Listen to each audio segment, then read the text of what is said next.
नमस्कार दोस्तों। नवयुग एकेडमी के यूट्यूब चैनल में आपका हार्दिक स्वागत है। और अपन है वो इंडियन पॉलिटी की पीवाई क्यूज कर रहे थे। इससे पूर्व है वो अपने 5 वीडियो आ चुके थे।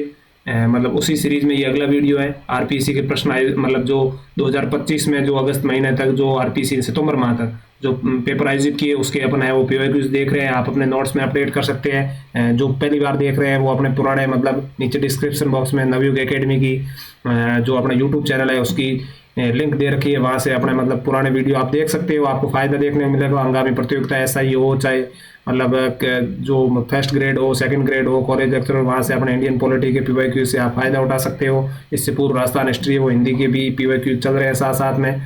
और उसके बाद में अपने वो मतलब ये अपने इंडियन पॉलिटी के कर रहे हैं। तो आपको है वो यूट्यूब चैनल को सब्सक्राइब करना है और उसके बाद मतलब अपना बिना देरी किए हुए पहले प्रश्न की ओर बढ़ रहे हैं।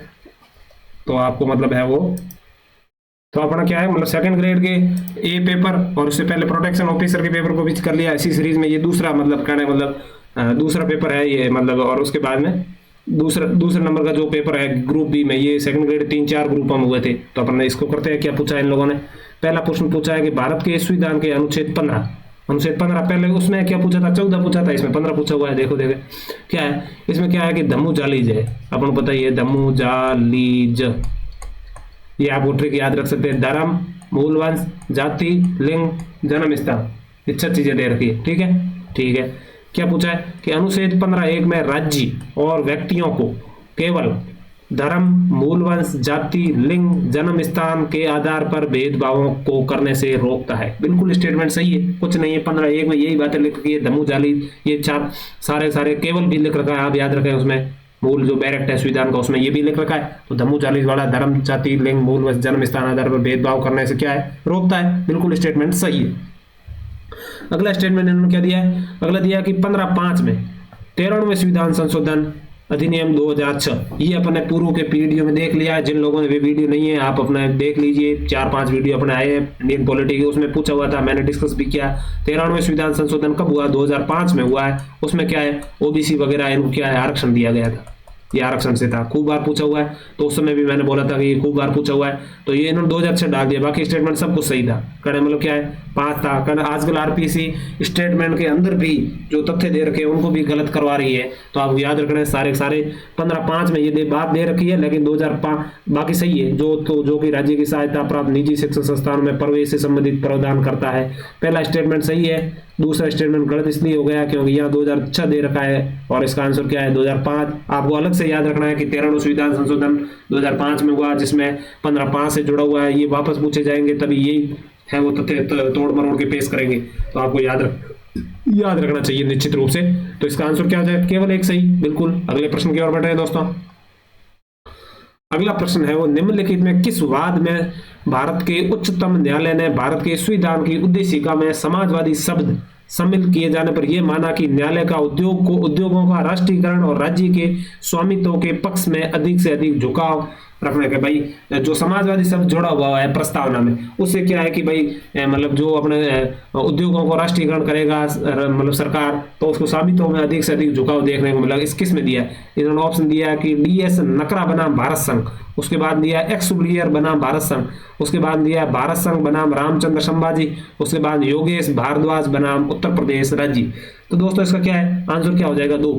ये है ना एक्स लिवियर बनाम भारत संघ 1979। इसमें ही ये माना था कि भाई जो उद्देशिका में समाजवादी शब्द है उससे कि उद्योगों को राष्ट्रीयकरण और राज्य स्वामित्व में अधिक से अधिक झुकाव देखने को मिलेगा। तो आप याद रखें, वापस पूछा जा सकता है। ऐसा ही अटपटा नाम है वैसे, एक्स लिवियर बनाम। और ये नकरा बनाम है कि कई बार ऑप्शन में दे देते ही, तो इसको याद रखें। तो आप नकरा बनाम में क्या है? इसमें सुप्रीम कोर्ट ने माना कि भाई पेंशन भोगियों के साथ सेवानिवृत्ति के बाद में तिथि के आधार पर भेदभाव नहीं कर, मतलब ऐसा कुछ है। आप याद रखें पेंशन वगैरह लेते हैं ना जो एक्स सर्विसमैन हो गए या अलग अलग प्रकार के सेवानिवृत्त कर्मचारी हो गए, उनके साथ कोई किसी प्रकार के भेदभाव से कोई मतलब एक वर्डिक्ट सुप्रीम कोर्ट ने दिया था, वो इसी से जुड़ा हुआ था। आपको इतना याद रखना है क्योंकि ये ऑप्शन में कई बार दिया हुआ मैंने आगे देखे हैं। तो नकरा बनाम उससे संबंधित है, एग्जाम में दृष्टि में कब पूछ लेगा कि पेंशन के बारे में कौन से वर्डिक्ट में आया था। एक्स लिवियर बनाम क्या है? समाजवादी शब्द के बारे में आया था। तो आपको याद रखना चाहिए। इसका आंसर 2 हो जाएगा। अगले प्रश्न की ओर बढ़ रहे हैं दोस्तों। अगला प्रश्न है कि भारत के संविधान में निम्नलिखित में किस अनुच्छेद के अनुसरण में भारत की संसद ग्रेजुएटी भुगतान अधिनियम 1972 पारित किया गया? ग्रेच्युटी भुगतान अधिनियम कि भाई इसमें क्या है कि भाई 46, 42, 41, 39 का, तो इसका आंसर क्या हो जाएगा? आंसर 42। 42 में क्या है कि काम में न्याय संगत और मानवोचित दशाओं को करना, मतलब आपको डीपीएसपी जो आयरलैंड से प्रेरित है अपने भाग 36 से 51 में, भाग 4 में है, उनमें क्या है सारे अनुच्छेद आपको याद होने चाहिए। और ये ग्रेच्युटी वगैरह तो है, तो जिसमें काम में न्याय संगत दशाएं वाला कौन से, आप ऐसे अनुमान लगा सकते थे कि भाई काम वो न्याय संगत और मानवोचित दशा वाला आर्टिकल कौन सा है? 42। और 42 में तो और ये भी ग्रेच्युटी भुगतान के बारे में है, तो कौन सा है आर्टिकल? इसका आंसर क्या हो जाएगा? 42। और 41 में क्या दे रखा है? 41 में काम वो शिक्षा, काम शिक्षा लोक सहायता ये राज्य उपलब्ध करवाएगा कहने मतलब। और 39 का ये वापस दे रहा है, मैंने कहा सम्मान निःशुल्क विधिक सहायता, 42 संविधान संशोधन से जोड़ा गया था, समान विधिक निःशुल्क सहायता। और 46 आर्टिकल दे रखा है, ये SC/ST से, आप याद करें 46 SC/ST से, 41 काम और शिक्षा आते हैं, 39 का सम्मान विधिक निःशुल्क सहायता से। अनुच्छेद 42 क्या है? काम की न्याय संगत व मानवोचित दशाओं प्रस्तुत करने से संबंधित आर्टिकल है, इसी से संबंधित ये ग्रेच्युटी भुगतान अधिनियम है, तो कब पारित हुआ? 1972। इसको भी याद रखें आप। ठीक, अगले प्रश्न की ओर बढ़ रहे हैं दोस्तों। इन्होंने पूछा है कि राष्ट्रपति चुनाव हुए थे 2022 में, अपने द्रौपदी मुर्मू जी राष्ट्रपति है, कि भाई किस राज्य व केंद्र शासित प्रदेशों के विधानसभा में प्रत्येक सदस्य का मत मूल्य न्यूनतम था? कि भाई अलग अलग एमएलए का मत मूल्य लिया गया था, और जिसमें किसका एमएलए मतलब मत मूल्य न्यूनतम था। तो जिस राज्य की जनसंख्या कम, वहां उसका मत मूल्य क्या हो जाएगा? कम हो जाएगा। जिसकी ज्यादा उसकी ज्यादा। और इसमें मतलब मत मूल्यों की बात करें तो जैसे सबसे सर्वाधिक यूपी का है, यूपी में सर्वाधिक जनसंख्या है, 208 मत मूल्य है इनका। और उसके बाद में राजस्थान कितना है? 129। तो 129 है, कितने एमएलए हो गए? 200। तो ये एक एग्जाम में पूछा हुआ था कि 2022 के चुनाव में राजस्थान एमएलए कितने थे? 200 में भाग लिया था, तो ये 25,800 ये पूछा था, 25,300, 25,500 ऐसा पूछा जा रहा है। तो इसको क्या करना था? 129 एक मत मूल्य, 200 एमएलए, उसको गुणा करके ये बताना था। आपको याद रखना है ये, कारण मतलब कुछ भी पूछा जा रहा है आजकल। तो यूपी में 208 है, और उसके बाद में मतलब एमपी का मूल्य 708 होता है सबका ही, वो तो आपको पता है 708 होता है। और लेकिन इसका आंसर क्या हो जाएगा? सिक्किम। सिक्किम में कितना है? 7 ही है। एक एमएलए का मत मूल्य कितना है? 7। सबसे कम सिक्किम का, सबसे ज्यादा यूपी का 208, राजस्थान का 129 है, और 129 200 विधायक है, तो कितने हो गए? 25,800 सारे मत हो गए 2022 में। ये सारी चीजें आपको याद रखना है। कितनी केंद्र शासित भाग रहती है तो वो याद रखें। तो आप एक पुडुचेरी भी रहती है, एक दिल्ली भी रहती है, एक वर्तमान में J&K भी रहती है, लेकिन 2022 में J&K विधानसभा नहीं थी, ये भी आपको याद रखना है कड़े मतलब। ठीक है, अगले प्रश्न की ओर बढ़ रहे हैं दोस्तों। ये कोई मतलब जैसे स्पेसिफिक टॉपिक से आया होता, जिनके ये टॉपिक नहीं है उनको ज्यादा लोड लेने की जरूरत नहीं है। भारत की दूसरी प्रभुत्वधारी दल प्रणाली संकल्पना किसने? क्रिस्टोफर जेरलो, प्रताप भानु मेहता, अतुल कोहली, सुहास पलिस्कर। तो इसका आंसर क्या हो जाएगा? ये अपना सुहास पलिस्कर ने इन्होंने बोला है। ठीक है, अगले प्रश्न की ओर बढ़ रहे हैं दोस्तों। 51 नंबर, किस वर्ष भारत ने लुक ईस्ट पॉलिसी का नाम बदल एक्ट टेस्ट कर दिया? पुराने वीडियो मैंने ये डिस्कस कर लिया था, वापस बताता था। मोदी जी आने के बाद में अपने क्या कर दिया? 2014 में ये कर दिया। क्या कर दिया? 2014 के बाद में ये अपने मतलब कर मतलब किस वर्ष भारत लुक ईस्ट पॉलिसी का नाम बदल एक्ट टेस्ट पॉलिसी कर दिया। ठीक है, अगले प्रश्न की ओर बढ़ रहे हैं दोस्तों। उसके बाद में यदि बात करें तो मतलब ये अपने अगला प्रश्न 51 नंबर है। इन्होंने पूछा है कि भारत, एक मिनट दिख नहीं रहा होगा सामान्यतः आपको, हाँ यहाँ, भारत के उच्चतम न्यायालय से निम्नलिखित में किस वाद में ये उद्धृत किया कि भारत का राष्ट्रीय ध्वज का सम्मान, गरिमा तथा स्वतंत्रता रूप से फहराना भारत के संविधान अनुच्छेद 51 का खंड में वर्णित कर्तव्य के अनुरूप है? कहने वाला पहले ये 51 का के अनुसार मतलब ये कि भाई कोई भी झंडा नहीं फहरा सकता था पहले।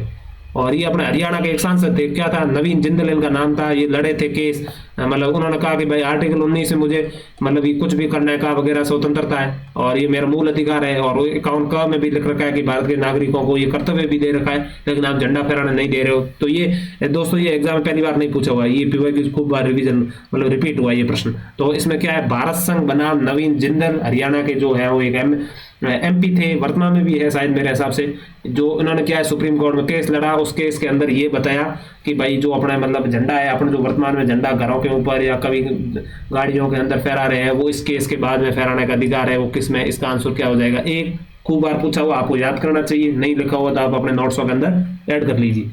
उसके बाद बीजो इमैनुअल बनाम वाराम, इसमें क्या है ये भी याद रखो, ये भी पूछा जा सकता है, मुझे बहुत महत्वपूर्ण लगा ये वर्डिंग। इसमें क्या कि राष्ट्रगान बज रहा है ना, राष्ट्रगान बज रहा है, कहने मतलब उस समय क्या भाई मतलब धार्मिक विश्वासों के चलते आप खड़ा नहीं हुए, कोई आदमी ऐसे खड़ा नहीं हो सकता, कहने मतलब उसके ऊपर कोई सजा नहीं है। राष्ट्रगान बज रहा है, कोई बैठा रहे, उसको लग रहा है कि मेरी धार्मिक आस्था वगैरह मतलब ये मतलब परमिशन नहीं देती है, तो बीजू इमैनुअल बनाम केरल राज्य में सुप्रीम कोर्ट में ये कोई ईसाइयों से जुड़े हुए कुछ लोग थे, वो खड़े नहीं हुए थे, राष्ट्रगान वगैरह बज रहा था तब। तो उसके बाद में इन्होंने क्या किया, कहने मतलब इस वाद में, बीजू इमैनुअल वाद में राष्ट्रगान में कोई व्यक्ति खड़ा नहीं होता तो भी क्या है, उसको मतलब निष्कासित नहीं किया जा सकता, वो कारण बताएगा। और उसके बाद में ये अपने ये है ना एक चारू खुराना बना भारत संघ, इस वर्डिक्ट में क्या है, कोई मेकअप वगैरह मतलब कोई एक ऐसा एनजीओ वगैरह मतलब एनजीओ की कंपनी वगैरह थी जहाँ महिलाओं को मेकअप में नहीं रखा, पुरुषों को रख रहे थे, और महिलाओं ने सुप्रीम कोर्ट में कुछ ऐसा मतलब लगाया था। इसको याद नहीं रखें आप, ये राष्ट्रगान वाला याद रखें सामने, बीजू इमैनुअल बात, और बहुत सारे केस हो जाएंगे सारे पीवाई केस। तो आप मतलब निश्चित रूप से जो महत्वपूर्ण है वो तो आप याद करें, एक जगह लिख सकते हो पेज के अंदर, जहाँ पर पॉलिटिकल नोट से वहीं लिखे, अलग अलग जगह नहीं लिखे। और ये उसमें क्या है कि नवीन जिंदल वाले में राष्ट्रगान वाला मामला हो गया, बीजू इमैनुअल वाला में कोई भी राष्ट्रगान बज रहा है तब खड़ा नहीं हो सकता, उसको लग रहा है मेरी धार्मिक भावनाएं आहत हो रही है। तो इसका आंसर तो एक हो जाएगा, दोनों केस आप याद रख सकते हो। अगले प्रश्न की ओर बढ़ रहे हैं दोस्तों।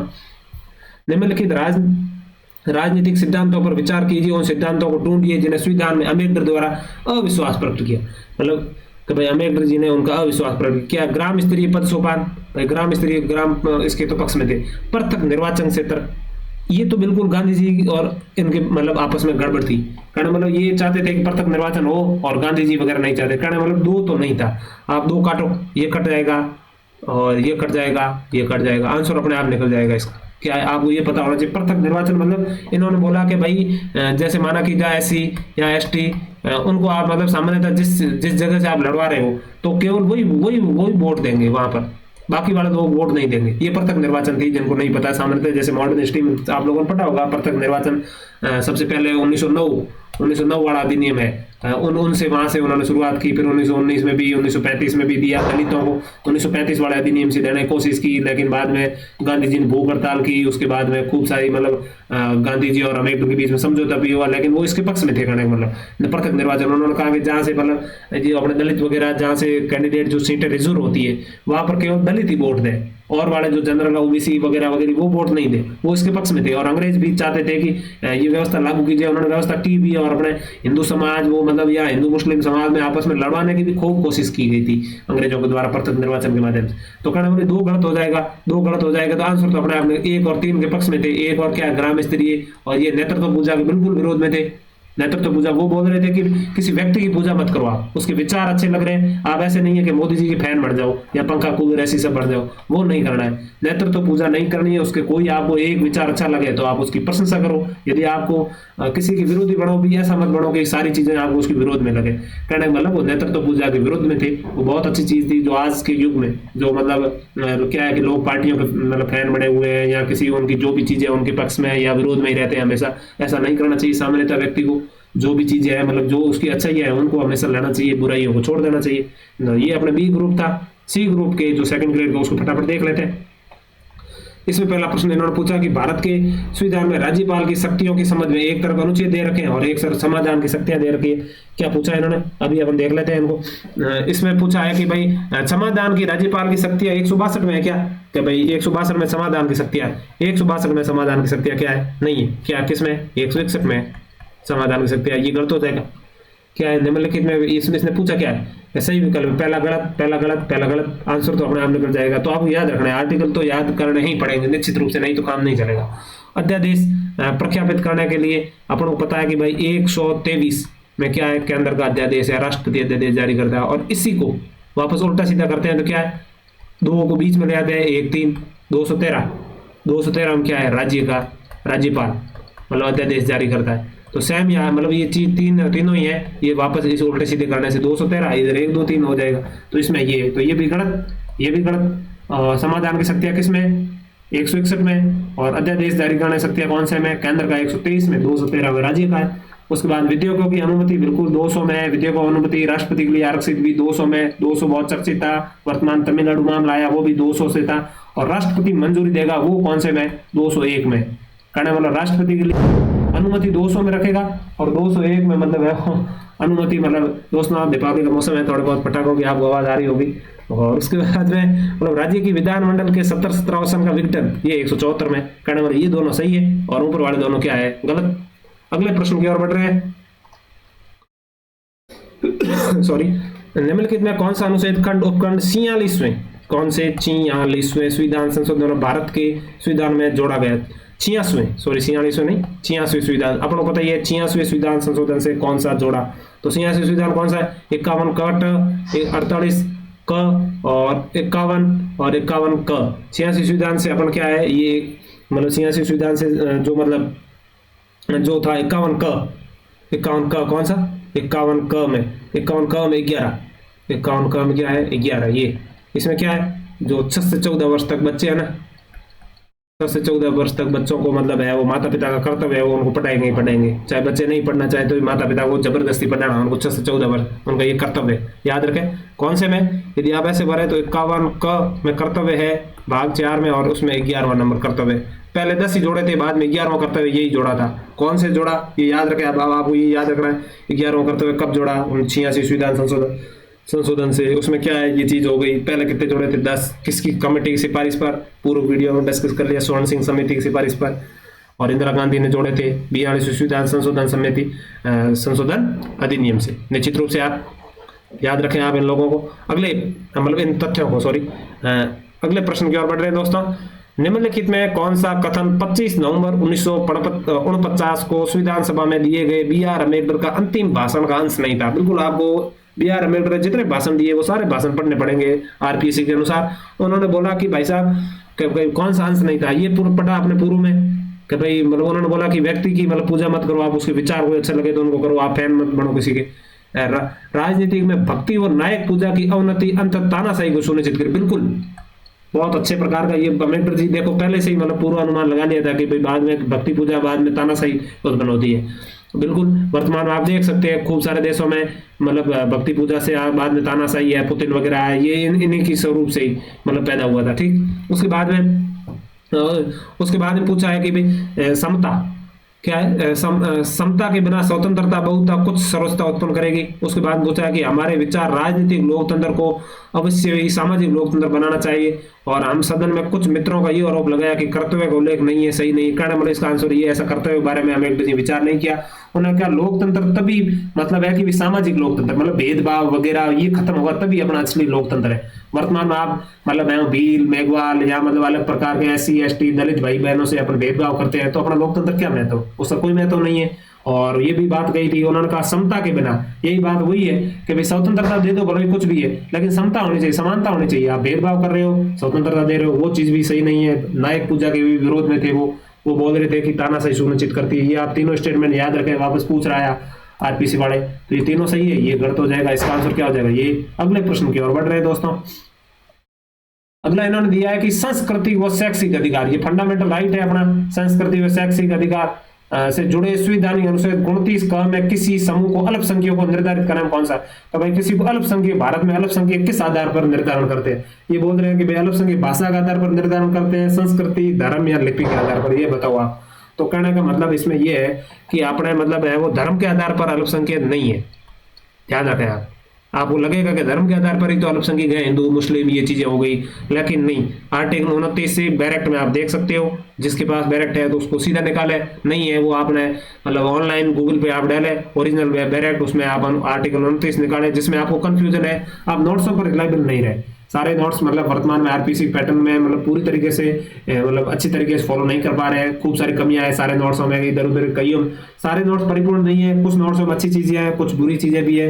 तो कुछ जहां भी आपको कंफ्यूजन सीधा सीधा गूगल, आप सबके पास फोन है या लैपटॉप हो या मतलब टैबलेट हो, जहाँ पे आप मूल संविधान का जो बैरेक्ट है उसको निकाले, फटाफट देख ले आप उसमें को क्या दे रखा है। उसमें दे रखा है भारत में 3 प्रकार के अल्पसंख्यक, भाषा के आधार पर अल्पसंख्यक है, संस्कृति के आधार पर अल्पसंख्यक है, लिपि के आधार पर, 3 प्रकार के याद रखें। वापस पूछा जा सकता है कौन सा नहीं है, ऐसा कुछ भी वापस तोड़ मरोड़ के भाषा संस्कृति लिपि। अपन धर्म वाला ऐसा होता है कि भाई धर्म में दर्शक होंगे ही, अपन संस्कृति करते सामान्यतः संस्कृति है, धर्म के आधार पर अल्पसंख्यक है।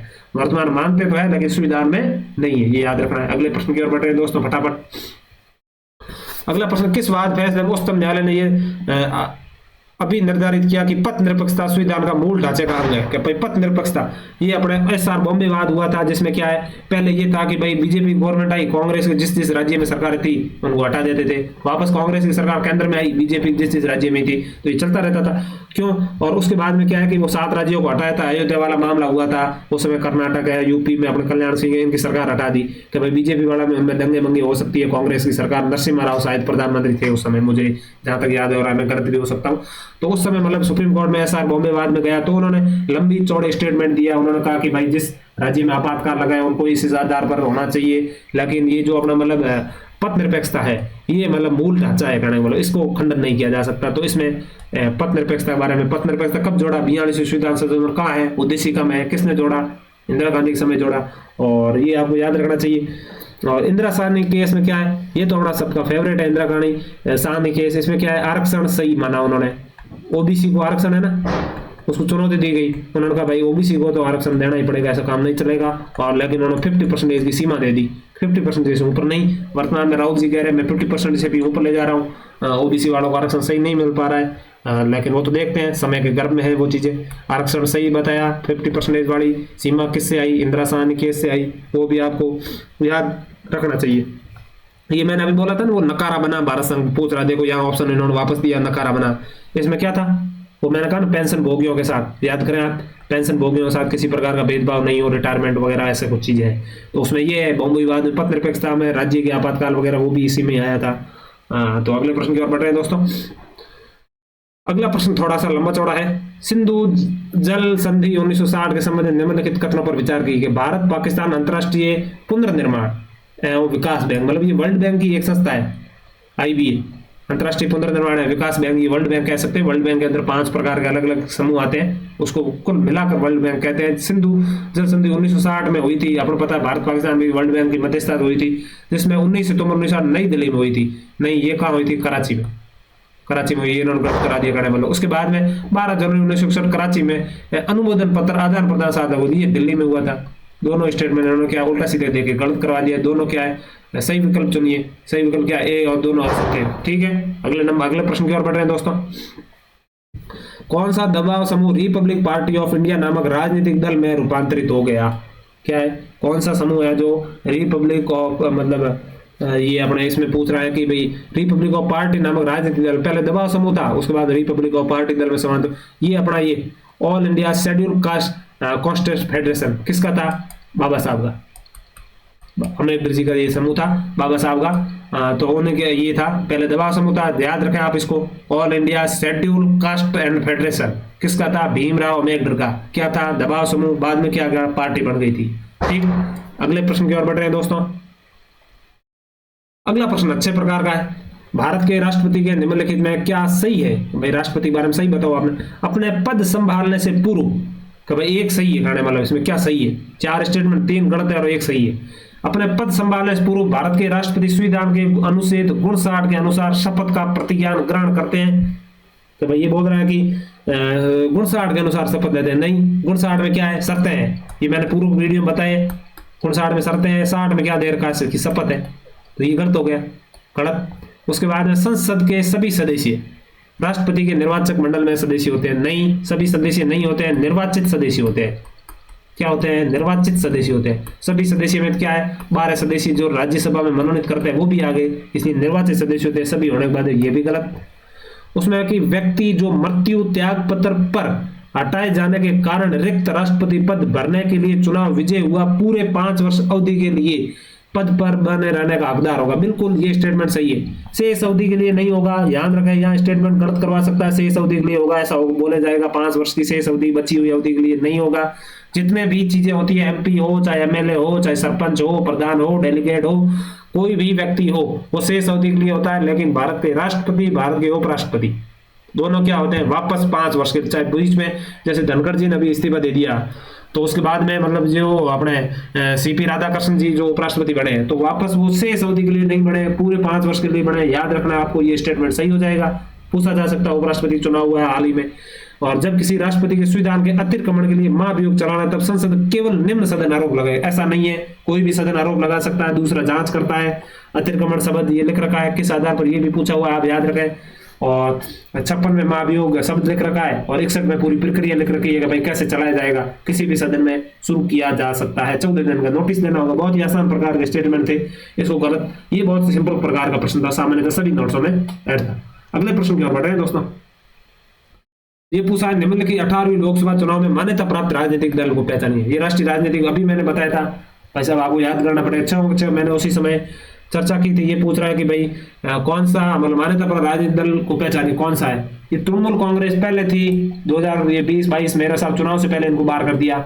National People's Party, National Forward Bloc किसका था पता है आपको?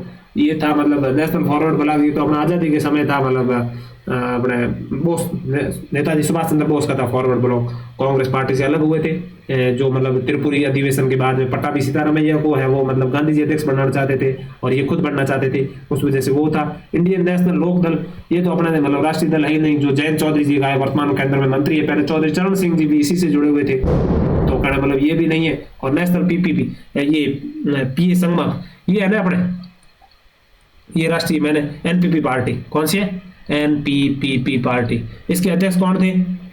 पीए संगमा, ये राष्ट्रीय पार्टी। अपन को याद नहीं रहता ऐसी पार्टियां सामान्य। ये पूर्वी भारत वाली जो है ना, उसमें मेघालय के सीएम है, वर्तमान में कौन है अध्यक्ष है इसके?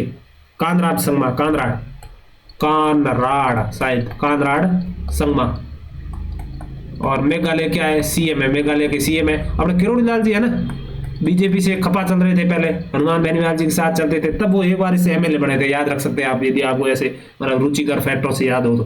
किरोड़ी लाल जी एक बार इससे मतलब एमएलए बने हुए इसी पार्टी से। किससे? इससे नेशनल पीपल्स पार्टी, एनपीपी से। मतलब वो एक बार एमएलए बने थे पूर्वी भारत के, उन्होंने खुद की पार्टी नहीं बनाई थी, ये इन पार्टी से नेशनल पीपल्स पार्टी से एक बार एमएलए बने। ठीक है, इसका आंसर 2 हो जाएगा। अगले प्रश्न की ओर बढ़ रहे हैं दोस्तों। अगला प्रश्न इन्होंने पूछा है कि 2024 में अपने चुनाव हुए लोकसभा वाले, देखो अब पहले वो पूछ रहे थे कौन सी पार्टी को कितनी एमएलए मिले, कितने मतलब एमपी मिले सॉरी, और वर्तमान इन्होंने पूछा है कि चुनाव में भाग लेने वाली राष्ट्रीय पार्टी का चुनाव में भाग लेने वाली एक राष्ट्रीय पार्टी का चुनाव चिन्ह पुस्तक था। याद रखें ये पुस्तक वाली यही है जो अपने ये पीछे वीडियो में किया ना, ये एनएनपी इसका पुस्तक है। ये देखो अब इसको दोनों में एक एग्जाम में अलग अलग प्रश्न, उसने क्या है साइट को विजिट किया होगा, उसका देखा तो दोनों अलग अलग प्रकार में, उसने कहा यार ये अच्छा फैक्ट है। तो बाकी तो अपन सारे 6 जो राजनीतिक पार्टियां हैं जो राष्ट्रीय दल, अपन पता है बसपा का हाथी है, आम आदमी पार्टी का हाथ हो जाएगा, कांग्रेस का है वो हाथ हो जाएगा, फूल हो जाएगा, बाकी सारी पार्टी याद है, इसका पुस्तक याद नहीं है। ऐसा पूछा भी जा सकता है कि एनएनपी पार्टी अलग से, कि भाई जो एनएनपी राष्ट्रीय पार्टी उसका चुनाव चिन्ह क्या है, तो उसका चुनाव चिन्ह क्या है? पुस्तक। बिल्कुल ये सही हो जाएगा, कोई इसमें गड़बड़ वाली बात है नहीं। और इसमें 6 राष्ट्रीय दलों ने भाग लिया था, बिल्कुल सही बात है। उसमें चुनाव में 47 राज्य स्तरीय दलों ने भाग लिया था। ये पूछ रहा है कि भाई 47 राज्य स्तरीय ने भाग लिया था, नहीं 47 नहीं है, क्या है? इसमें 67 राज्य स्तरीय पार्टियां थी। उसके बाद चुनाव में 390 मान्यता प्राप्त अपंजीकृत दलों ने भाग लिया। इसमें क्या है ये याद रखना आपको, इसमें 67 हो जाएगा, इसका आंसर क्या हो जाएगा ये। ठीक है, अगले प्रश्न की ओर बढ़ रहे हैं दोस्तों, फटाफट अपन देख लेते हैं। RPC group, GK group D का प्रश्न देखते हैं। इसमें क्या है? इसमें इन्होंने पूछा है कि भाई साहब ग्रुप डी में अंदर पूछा है, यदि ग्रुप डी की बात करें तो पहला प्रश्न की ओर अपन बढ़ रहे हैं। आप नवयोग एकेडमी टेलीग्राम पर पहली बार ये वीडियो देख रहे हैं तो डिस्क्रिप्शन बॉक्स में जाके मतलब इसकी लिंक है, वहां से जुड़ के आप हैं वो चैनल को सब्सक्राइब कर लीजिए प्लीज, क्योंकि वीडियो तो काफी लोग 1000+ समथिंग देख रहे हैं आजकल, लेकिन सब्सक्राइब बहुत ही कम लोगों ने किया हुआ है, जिससे क्या है कि मतलब इसकी रीच बढ़ती है जो अपने यूट्यूब की है। तो आपसे मतलब रिक्वेस्ट है आप अपने दोस्तों से भी शेयर करें, एक दोस्त को यदि शेयर करेंगे हम आपको अच्छा कंटेंट है वो उपलब्ध करवाते रहेंगे, हमें भी अच्छी तैयारी देखने को मिलेगी, हम भी तैयारी कर रहे हैं और आपको भी है वो तैयारी में बहुत ही मतलब अच्छी प्रकार की धार देखने को मिलेगी। तो अपन देखते हैं इस प्रश्न को। पहला दिया हुआ है कि 21वां संविधान संशोधन अधिनियम द्वारा भारत के संविधान 8वीं अनुसूची में सिंधी भाषा को सम्मिलित किया। फटाफट देख लेते हैं क्या है। अपने 8वीं अनुसूची है वो भाषा से जुड़ी हुई है। ठीक, उसमें कितनी भाषाएं थी? पहले 14 भाषाएं थी। सबसे पहले देश आजाद हुआ 14, वर्तमान में कितनी है? 22। ठीक, उसके बाद में सबसे पहले 15वीं भाषा कौन सी थी? सिंधी। 15वीं भाषा से जुड़ी सिंधी कौन से संविधान संशोधन से? 21वें। कब जुड़ी? 1967। याद रखना है। 15वीं भाषा, 14 भाषा पहले मूल रूप से थी, वर्तमान में 22 भाषा है। कौन सी अनुसूची में? 8वीं अनुसूची में है। 15वीं भाषा कौन सी जुड़ी? सिंधी। कौन से संविधान संशोधन से? 21वें संविधान संशोधन कब जुड़ी? 1967 से। ठीक ठीक है। उसके बाद में ऐसे आपको मतलब मेरा ट्रिक है ये, वैसे मेरा खुद का ही बनाया हुआ है, जैसे KMN, ये क्या है? के मतलब कोंकणी, कोंकणी, और उसका क्या है? मणिपुरी, मणिपुरी। उसके बाद में क्या है? नेपाली। ये 8वीं सूची में कब जोड़ी गई? तो ये जोड़ी गई अपने 71वें संविधान संशोधन से। 71वें संविधान संशोधन से कब जोड़ी गई? 71वां संविधान कब हुआ? 1992 में। उसके बाद में ये है बोडो, कोई मैस होता है ना, बोडो मैस, खाने वाला मैस। तो ये ट्रिक है मेरे बनाई हुई। तो बोडो का नहीं, बोडो, बोडो पूरी हो गई। बोडो, डो मतलब डोंगरी, और मैथिली, इसको पीछे जोड़ दो आप ये चीजें, और लास्ट में क्या होगी? संथाली, संताली हो जाएगी। तो देखो पहली 15वीं, और इनको क्या है कि मतलब इसको मतलब उसको इसको जोड़ा है इनको अपने 12वें संविधान संशोधन से। 92 से कब जोड़ा? 2003। बिल्कुल ये हो गई, ये भाषा है। यहाँ से कभी भी किसी प्रकार का स्टेटमेंट बनाया जा सकता है। 71वें संविधान से जोड़ी, 21वें से जोड़ी, 92 3 है संविधान संशोधन, 3 है इनके सन। भाषा पहले थी 14, 8वीं अनुसूची में, वर्तमान में है 22। पहले कौन सी जोड़ी? सिंधी। कब? 21वें संविधान 1967। बाद में 3 ट्रिक है, के से कोंकणी, म से मणिपुरी, और न से नेपाली। कब जोड़ी? 71वें संविधान संशोधन 1992। उसके बाद बोडो मैस, बोडो मैस में क्या है? बोडो एंड बोडो, डो एंड डोंगरी, मे एंड मैथिली, स यानी संथाली। कब जोड़ी? 92वें संविधान 2003। इसमें क्या पूछा अभी देख लेते हैं। इसमें पूछ रहा है कि भाई 21वें संविधान संशोधन द्वारा भारत के संविधान की 8वीं अनुसूची में सिंधी जोड़ी थी। बिल्कुल 21वें से 15वीं भाषा थी, ये भी पूछा सकता, सिंधी जोड़ी थी। कब जोड़ी? 1967। ये स्टेटमेंट सही है। उसमें पूछ रहा है कि 72वें संविधान द्वारा भारत के संविधान 8 अनुसूची कोंकणी, मणिपुरी, नेपाली। ये कोंकणी, मणिपुरी, नेपाली 72वां नहीं है, कौन सा है? 71वां है। कब है? 1992। देखो ऐसे स्टेटमेंट बनाए जा रहे तो आपको याद करने पड़ेंगे, ऐसे काम नहीं चलेगा। तो आपको अच्छी तरीके से याद करना पड़ेगा दोस्तों। इसमें क्या है? ये कुछ नहीं है कहने मतलब 72वां नहीं है, 71वां है, इसलिए ये स्टेटमेंट गलत करवा दिया इन लोगों ने। उसके बाद में है कि 92वें संविधान संशोधन द्वारा बोडो, डोगरी, मैथिली, संताली भाषाओं से, ये सही है। इसका क्या हो जाएगा? पहला और तीसरा सही, तीसरा नंबर आंसर हो जाएगा। पहला और तीसरा सही, 2 गलत हो जाएगा क्योंकि इन्होंने 71 दे रखा है। और ये आपको चीजें याद होगी निश्चित रूप से। अगली और बढ़ रहे हैं अपन। किस राष्ट्रपति के चुनाव में दूसरी वरीयता के मतों की गणना की गई? नीलम संजीव रेड्डी, आर वेंकटरमण, वीवी गिरी, जाकिर हुसैन। तो दोस्तों ऐसी है कि इंदिरा गांधी के समय अपने कांग्रेस पार्टी में 2 भाड़ फाड़ में टूट चुकी थी। जो अपना कांग्रेस के अध्यक्ष थे उस समय, वो चाहते थे किसी और को उम्मीदवार बनाया हुआ था, और इंदिरा गांधी ने और को उम्मीदवार बनाया रहा था। इंदिरा गांधी ने कहा कि मैं अंतरात्मा से वोट देने सभी लोगों को। उसके बाद में मतलब वो दूसरी वरीयता की पहले एक बार ही गणना हुई है। नीलम संजीव रेड्डी, आर वेंकटरमण, वीवी गिरी, जाकिर हुसैन। इसका आंसर क्या हो जाएगा? वीवी गिरी। वीवी गिरी है वो मतलब अपने मतलब सबसे कम वोटों से भी यही जीते थे आज तक। और प्रथम कार्यवाहक यदि राष्ट्रपति बने थे ना, ये वीवी गिरी बने थे, क्योंकि जाकिर हुसैन की पद पे रहते हुए मृत्यु हो गई थी। ये पहले बने थे जाकिर हुसैन, वीवी गिरी से पद पर रहते हुए मृत्यु हो चुकी थी। उसके बाद ये कार्यवाहक राष्ट्रपति बने, सबसे कम अवधि के लिए बने ये। और इन्होंने जाकिर हुसैन ने कोई भी पीएम को शपथ नहीं दिलाई थी। जाकिर हुसैन ने किसी भी प्रधानमंत्री को शपथ नहीं, सबसे कम आयु के लिए पद पर रहते हुए मृत्यु रही। मृत्यु होने के बाद में वीवी गिरी को क्या बनाया? उपराष्ट्रपति थे उस समय, इनको कार्यवाहक राष्ट्रपति बना दिया। बाद में इंदिरा गांधी के समय 2 बार इनकी वरीयता की गणना हुई। वीवी गिरी है वो सबसे कम वोटों से भी वो क्या है अपने हुए थे। और नीलम संजीव रेड्डी बाद में मोरारजी देसाई के समय क्या थे? निर्विरोध क्या है? राष्ट्रपति चुने हुए थे। तो अपना ये फैक्ट याद रखना है सामने तक। ठीक है, अगले प्रश्न की ओर बढ़ रहे हैं दोस्तों। ये पूछ रहा है कि भाई जो मजदूर किसान शक्ति कौन सा है?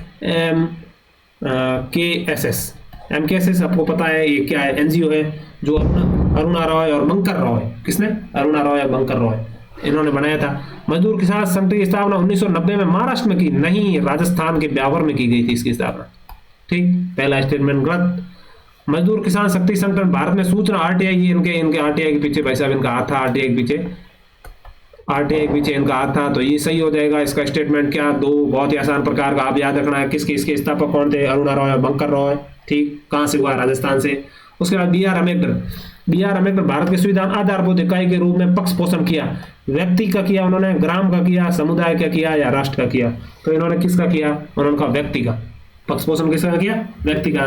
अम्बेडकर के बारे में अपने इस वीडियो में खूब सारे फैक्ट किया। आप एक जगह लगे अम्बेडकर क्या सारे सामान्य तो पहले पूछा भी नहीं जाता था, कांग्रेस की सरकार होती थी केंद्र में। अब बीजेपी वाले आए हैं तो उसके बाद में इन्होंने पूछने शुरू किए हैं कुछ प्रश्न। तो आपको अम्बेडकर के सारे जितने भी तथ्य हैं वो सारी एक जगह याद करने चाहिए। अगला प्रश्न देखो आपने, ये मैंने पूछा था, ये तो पूछेंगे पूछे। 42वें संविधान संशोधन किस अनुच्छेद के माध्यम से समान निःशुल्क विधिक सहायता, ये कम से कम 10 बार पूछा हुआ है। 38A में, ये 39A में, सॉरी, इसका हो जाएगा 39A में 1976 में आरएस में ये सन पूछा था कि ये समान विधिक निःशुल्क सहायता आरएस प्री में, फरवरी में एग्जाम हुआ था ना उसमें। और कई में ये पूछते हैं, कई में ये पूछते हैं, ये याद रखना है। 42वें संविधान संशोधन से हुआ था इंदिरा गांधी के समय 39 के। खूब बार कम से कम मैंने ये तथ्य अलग अलग वीडियो, 5 वीडियो में ही ये डिस्कस किया। ये तथ्य ये पूछ रहे हैं आरपीसी वाले। ठीक, अगला पूछा है कि जन प्रतिनिधि अधिनियम, ये भी प्रश्न पूर्व में कर लिया था, वापस पूछ रहा है कि भाई किसी भी तरह राजनीतिक दल पंजीकृत करवाना है ना, तो कौन से मतलब किसके आर्टिकल के माध्यम से अपन पंजीकृत करवाएंगे किसी भी राजनीतिक दल को यदि पंजीकृत कराना है? तो 29 के धारा है ना, 29A 1951, नीचे नहीं देख रहा हूँ मैं, ऊपर ले लेता हूँ।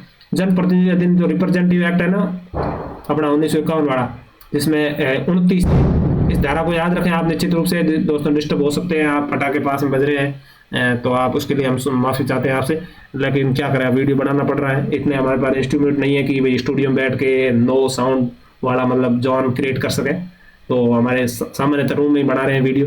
तो जनप्रतिनिधि 19 धारा 29A में। ठीक है, अगले प्रश्न की ओर बढ़ रहे हैं। भारत के संविधान के अनुच्छेद 75(3), आर्टिकल 75 मैंने 5 बार डिस्कस कर लिया, वापस बता देता हूँ। 75 के जितने भी भाग है आपको याद करने पड़ेंगे। कितने? ये 75 में 1, 2, 3, 4, 5, 6 इसके भाग है। ठीक, 6 भाग है। एक में क्या है कि भाई पीएम की नियुक्ति करेंगे कौन? प्रेसिडेंट, और पीएम की सहमति के बाद में अन्य मंत्रियों की। ठीक, अन्य मंत्रियों की नियुक्ति करेंगे कौन? राष्ट्रपति, ये लिख रखा है। 2 में क्या लिखा है? मंत्री है वो, मंत्री व्यक्तिगत रूप से राष्ट्रपति के प्रति, मंत्री व्यक्तिगत रूप से राष्ट्रपति के प्रति। मंत्रिपरिषद, पूरी मंत्रिपरिषद है वो किसके प्रति? लोकसभा के प्रति सामूहिक रूप से जिम्मेदारी, लोकसभा के प्रति सामूहिक। 4 में क्या रखा है? 4 में इनकी शपथ है, शपथ तीसरी अनुसूची के अनुसार लेंगे। ठीक, और इसके बाद में 6 में क्या है? ये 6 माह, 5 में है 6 माह में भाई आप मंत्री बन सकते हो, बाद में आपको कहीं किसी भी सदन, राज्यसभा लोकसभा सदस्य लेना पड़ेगा। और 6 में क्या है? वेतन भत्ते। ठीक, ये 6 तरीके के। इसमें क्या पूछ रहा है? 75(3) के अनुसार मंत्रिपरिषद लोकसभा प्रति सामूहिक रूप से जिम्मेदार है, बिल्कुल लोकसभा प्रति है। 2 में है राष्ट्रपति प्रति, ये सही है। 75(3) केवल तभी लागू होता है जब लोकसभा भंग नहीं होती, बिल्कुल ये भी सही है। लोकसभा होगी तभी लागू होगा, राज्यसभा होती है तब अलग प्रकार के स्टेटमेंट, लोकसभा होगी तभी। दोनों क्या है? सही है। 4 इसका आंसर हो जाएगा। अगले प्रश्न की ओर बढ़ते हैं दोस्तों। निम्नलिखित कथनों विचार कीजिए, नीचे दिए गए विकल्पों को सही उत्तर चयन कीजिए। अनुच्छेद 17 और 35 के तहत, ये भी वापस पूछ रहा हूं मैं, पहले एग्जाम पूछा हुआ है, अपन डिस्कस करें आपकी मतलब तीसरे थे तो दूसरा वीडियो मुझे याद नहीं आ रहा है अभी, उसमें ये चर्चा की थी अपने। आर्टिकल 17 में क्या है? अस्पृश्यता के बारे में। 35 में भी ऐसी कुछ चीजें हैं। मतलब अब देखो आपको जोड़ना है कि ऐसा पूछा जा सकता है कि भाई 17 के जैसे जैसे कौन से आर्टिकल में, ये हिंट दे रहा है कि मैं 35 में भी ऐसी चीजें हैं उसके जैसी अस्पृश्यता के विरोध में। तो शक्तियों का प्रयोग करते हुए भारत में संसद अस्पृश्यता अपराध अधिनियम 1955 बना, बिल्कुल ये राइट बात है। उसके बाद में 1977 में अस्पृश्यता को परिभाषित नहीं किया, इसी मतलब अधिनियम को क्या, नागरिक सिविल सेक्शन 1976 इसका नाम परिवर्तन किया। वर्तमान में अस्पृश्यता है ना, परिभाषित नहीं है। एक तो ये याद रखें, अस्पृश्यता क्या है? अस्पृश्यता परिभाषित नहीं है, और न ही सजा का प्रावधान। कोई अस्पृश्यता कर देता उसकी सजा का प्रावधान भी इन आर्टिकलों में नहीं है, दोनों में। 1976 वाला एक अपने पूर्व प्रश्न देखा था, वहां से उत्तर दे रखा था भाई इसको मतलब इसको व्याख्यायित किया, ऐसा कुछ दे रखा था। तो 76 में दोनों आर्टिकल 17 से कुछ ये अधिनियम बन रखे हैं, जो एक तो 55 का, एक 76 का, लेकिन परिभाषित नहीं है, और सजा का भी प्रावधान नहीं है, इन दोनों में से किसी एक में भी नहीं है। तो क्या है?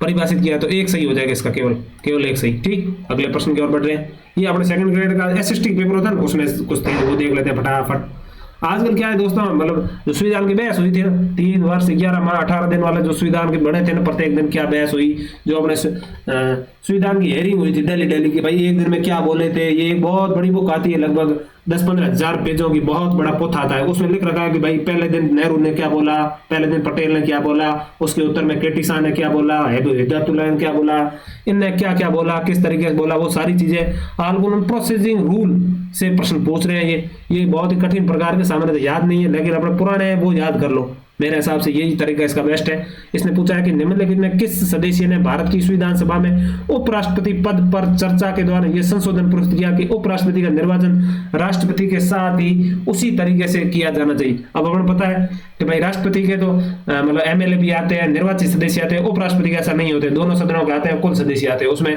एमएलए का मत कोई होता नहीं कहने। मतलब ये किसने किया था, ये बोल रहा है, ये केटी शाह ने, ये है ना केटी शाह। 18 दिसंबर की बहस थी ये, 28 दिसंबर की, सॉरी 28 दिसंबर की बहस की में से ये भाग लेना प्रश्न उठाया। केटी शाह ने ये बोला था कि भाई उपराष्ट्रपति को भी राष्ट्रपति की तरह लिया जा सकता है। अगले प्रश्न की ओर बढ़ रहे हैं। जब सर्वोच्च न्यायालय के राष्ट्रपति को किसी लोक सेवा आयोग के अध्यक्ष को कदाचार के आधार पर उसे पद से हटाने जांच के लिए संदर्भ प्राप्त होता है तो सर्वोच्च न्यायालय द्वारा इस उद्देश्य के लिए जांच की प्रक्रिया भारत के संविधान में किस अनुच्छेद के तहत निर्धारित। उनकी जांच करनी, हटाना नहीं है। हम सामान्यतः पहले हटाने का ही पूछते थे, कौन से पूछते हैं, इसमें तो हटाते हैं। ये है ना 317 में, इसमें लोकसभा के अध्यक्ष को हटाते हैं, और इसमें क्या है राज्यपाल बस मतलब निलंबन करता है। अपने बाबूलाल खटारो कर रखा है ना, वो 317(2) के तहत कर रखा है। और एक में क्या है, हटाता कौन हटाता है, राष्ट्रपति हटाता है। जैसे आरपीसी के वर्तमान अध्यक्ष को हटा दिया जाए या कोई पूर्व अध्यक्ष को हटाए, सदस्य को हटाए, तो हटाता तो राष्ट्रपति है 317 में, निलंबन 317(2) में। पहले यही पूछते थे। इसने कहा कि नहीं, ऐसा नहीं है कि वो प्रक्रिया मतलब पहले सुप्रीम कोर्ट की जांच होगी तभी आप हटाते हो, निलंबन तो ऐसे ही कर सकते हो बिना जांच के। वो कौन से आर्टिकल के, 145(1) में, 145(1) में, दोनों में पूछा है। तो इसका आंसर तो क्या है, ये देखो कितना क्लोज दिया है, दोनों ऑप्शन दिए। तो इसका आंसर तो क्या है, याद रखें आप वापस उसी प्रक्रिया। और जो 317 बैरेक्ट का मूल संविधान है ना, उसमें मैंने देखा ये लिख रखा है कि 145 में जो बात लिख रखी है उसी अनुसार मतलब हटाया जाएगा। तो इसका आंसर ये हो जाएगा। ठीक है, अगले प्रश्न की ओर बढ़ रहे हैं दोस्तों। 27 नंबर प्रश्न है ये क्या पूछ रहा है, ये पूछ रहा है कि भाई मतलब शब्दावली संसद द्वारा बनाई गई विधि या उसके अधीन निम्नलिखित किस संविधान संशोधन में भारत के संविधान 49 में अंत स्थापित किया गया। क्या भाई मतलब आर्टिकल 49 में ये मतलब क्या पहले 7वें संविधान संशोधन। इसका आंसर ये अलग प्रकार का तथ्य था, सामान्य किसी ने पढ़ा भी नहीं होगा। जितने भी ये आजकल 7वें संविधान से पहले अपन इतना ही पढ़े थे कि राज्यपाल राज प्रमुख पद को हटाकर राज्यपाल प्रमुख कर दिया, ये चीजें, और राज प्रमुख मतलब पद को ही हटा दिया। लेकिन उन्होंने क्या कि 7वें अनुदान जो है ना, इसमें क्या था कि पहले क्या संसद द्वारा बनाई गई विधि द्वारा या उसके अधीन मतलब किस संविधान संशोधन। इसमें वर्तमान में क्या कर दिया इन्होंने, इसने किया संसद द्वारा विधि द्वारा घोषित ऐसा कुछ प्रावधान कर दिया, जो कि किससे 49 अपन पता ही राष्ट्रीय महत्व और स्मारकों और वस्तुओं उनका संरक्षण की बात करता है कहने मतलब आर्टिकल 49। 24वें संविधान से क्या है, राष्ट्रपति को बाध्यकारी बनाया संविधान संशोधन। 44वें में क्या है, 44 से खूब सारे हैं, लेकिन एक वो है जैसे कि भाई राष्ट्रपति एक बार के लिए सामान्य विधेयकों में वापस पुनर्विचार उठाया जा सकता है। मोरारजी देसाई के समय हुए थे ये। 42वें में तो खूब सारे संशोधन किए इंदिरा गांधी ने, मूल कर्तव्य भी जोड़े गए। और डीपीएसपी में भी 3 अपन ने पढ़े थे इस वीडियो में या पुराने वीडियो में कि भाई वो 3 संशोधन किए थे डीपीएसपी में, वो भी 42 को मिनी कॉन्स्टिट्यूशनल अमेंडमेंट कहते हैं। ठीक है, अगले प्रश्न की ओर बढ़ रहे हैं दोस्तों। अगला ये 368 में मैंने कहा 368 के तहत 2 प्रकार के संशोधन होते हैं। एक तो होते हैं कि विशेष बहुमत से हो गए, और एक कौन से होते हैं, विशेष बहुमत प्लस आधे राज्यों के समर्थन से। ये पूछ रहा है कि भाई आधे राज्य विशेष बहुमत प्लस 50% राज्यों समर्थन होते हैं, वो कौन से आर्टिकल है, वो आर्टिकल पूछ रहा है। ये देखो, ये पूछ रहा है कि भारत के संविधान में निम्नलिखित में से किस अनुच्छेद भाग संशोधन के संसद के दोनों सदनों में विशेष बहुमत, सदन के प्रत्येक सदन की कुल सदस्यता का बहुमत और सदन में उपस्थित मतदान करने वाले सदस्यों को 2/3 बहुमत के अतिरिक्त कम से कम आधे राज्यों की विधानमंडलों द्वारा अनुसमर्थन कौन से आर्टिकल है, वो पूछ रहा है वो कौन से अनुच्छेद है जिसमें है। तो उसमें अपन ऐसे पढ़ते हैं पहले कि भाई एक तो आर्टिकल 54, 155 जो राष्ट्रपति में मतलब जो निर्वाचक मंडल होता है ना वो भी, और उसके बाद में संघ की न्यायपालिका है, जो सुप्रीम कोर्ट है, हाई कोर्ट है, इनके आर्टिकल कौन से 124 से लगाकर 147 तक हो गए, और उसके बाद में 214 से लगाकर कब हो गए 331 तक हो गए, ये न्यायपालिका वाले हो गए। या जो विधायी शक्तियां हैं, विधायी शक्तियां कौन से 245, 245 है, 255 है। इसमें विधायी शक्तियां कि भाई कौन केंद्र कानून बनाएगा, कौन राज्य कानून बनाएगा। संघ राज्य कार्यपालिक शक्तियों का विस्तार है, मतलब कार्यपालिक शक्तियों का विस्तार अनुच्छेद 73 वगैरह में है, आपको पता होगा। और मतलब 7वीं अनुसूची में 368 वगैरह चीज है। तो ये इन चीजों के बारे में कहना, मतलब इसमें क्या है, ये एक भी सही होगा, 279 उसके बाद भाग 5 में न्यायपालिका के बारे में है ये जो, और उसके बाद में क्या है ये 162 ये भी है। कहना मतलब 1 2 3 ये सारे ये चीजें हैं। ये बहुत ही बारीक प्रकार का, ये खतरनाक प्रकार का सामने था, ऐसे अपन मतलब याद करना थोड़ा मुश्किल काम था इसको। अनुच्छेद 71 नहीं है कहना, मतलब ये इसमें क्या आधे राज्यों को समर्थन होना जरूरी है। वो सीधा पूछ लेते तो आसान होता कि भाई कौन कौन से राष्ट्रपति न्यायपालिका, लेकिन उन्होंने क्या है उनके अनुच्छेद पूछे कि भाई कौन से में, ये वापस पूछा जा सकता है। आप वो याद करें, आपके नोट्स में लिखे होंगे सामने तो ये फैक्ट, तो आप याद कर सकते हैं। ठीक है, इसमें क्या 1 2 3 सही हो जाएगा पहला। ठीक, अगले प्रश्न की ओर बढ़ रहे हैं दोस्तों। निम्नलिखित भारत के संविधान 51 का ये मूल कर्तव्य के बारे में सरदार स्वर्ण सिंह समिति 42वें संविधान संशोधन माध्यम से ये जोड़ा गया कि अनिवार्य कर्तव्य नहीं बता, राष्ट्र ध्वज का सम्मान है। ये मैंने पुराने वीडियो में उस समय चर्चा कर लिया था, मैंने कहा ऐसा पूछा जा सकता है और ऐसा ही पूछा हुआ है एग्जाम में। ये मैंने प्रश्न नहीं देखा था पहले, सामान्यतः अपन क्या है कि पुराने पीढ़ी के देख रहे थे, पैटर्न अपन समझ में आ जाता है कैसा पूछेगा एग्जाम में। राष्ट्रगान बिल्कुल है, राष्ट्रगीत नहीं है, मैंने उस समय बोल दिया था राष्ट्रगीत नहीं है, राष्ट्रगान है। और संविधान के उसके आदर्शों के प्रति सम्मान वो भी है, तो याद रखें इसमें राष्ट्रगीत है। ठीक, अगले प्रश्न की ओर बढ़े 30 नंबर। राज्य वित्त आयोग के बारे में निम्नलिखित कथनों, भारत के संविधान 243 ज के अंतर्गत नगर पालिकाओं के वित्तीय स्थिति समीक्षा हेतु राज्यपाल द्वारा एक वित्त आयोग गठन किया जाएगा। क्या है 243 आई के अंदर जो अपन कहते हैं, ये इसमें क्या है कि नगर पालिकाओं के बारे में नहीं है, ये पंचायत राज के बारे में, ये गलत करा दिया इन्होंने। उसके बाद में वित्त आयोग राज्य सरकार अपनी सिफारिश करता है, राज्य सरकार इन सिफारिश संसद के समक्ष, नहीं राज्य विधानमंडल। इसमें क्या है न तो 1 न तो 2, बिल्कुल आसान था, आप याद होगा बिल्कुल। पंचायत राज नगर पालिका अलग अलग है, तो ये क्या था पंचायत राज और ये विधानमंडल के समक्ष प्रस्तुत है। ठीक है, अगले प्रश्न की ओर बढ़ रहे हैं दोस्तों। अगला प्रश्न अच्छा है, भारत के राष्ट्रपति के निर्वाचक प्रक्रिया के बारे में निम्नलिखित कौन सा कथन सही नहीं है। पहला सही नहीं पूछा है। भारत संविधान के अनुसार भारत के निर्वाचन आयोग द्वारा केवल लोकसभा के महासचिव रिटर्निंग ऑफिसर नियुक्त करता है।